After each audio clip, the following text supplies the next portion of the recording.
From the Heart, December 7. Noah's Unwavering Obedience. Noah was a just man, perfect in his generations. Noah walked with God.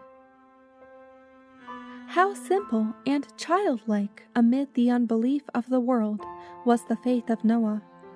His faith was perfected by his works. He gave to the world an example in believing just what God had said. He commenced, under the directions of God, to construct the ark, an immense boat, on dry ground.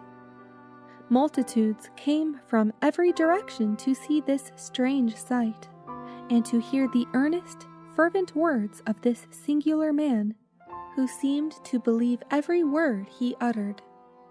A power attended the words of Noah, for it was the voice of God to the people through his servant. Some were deeply convicted and would have heeded the words of warning, but there were so many to jest and ridicule the message of entreaty and warning to repentance, that they partook of the same spirit, resisted the invitations of mercy, and were soon among the boldest and most defiant scoffers. For none are as reckless and will go to such lengths in sin as those who have once had light, who have been convicted and resisted the Spirit of God.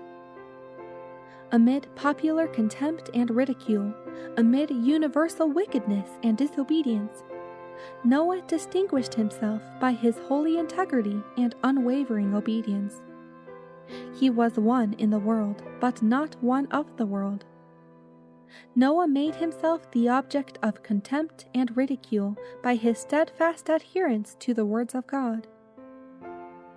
While the voice of God, through Noah, was making itself heard in entreaties and warnings in condemnation of sin and iniquity, Satan was not asleep.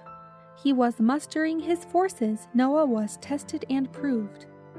Opposition met him from the great men of the world, from philosophers and men of science, so-called, who tried to show him that his message could not be true, but his voice was not silenced.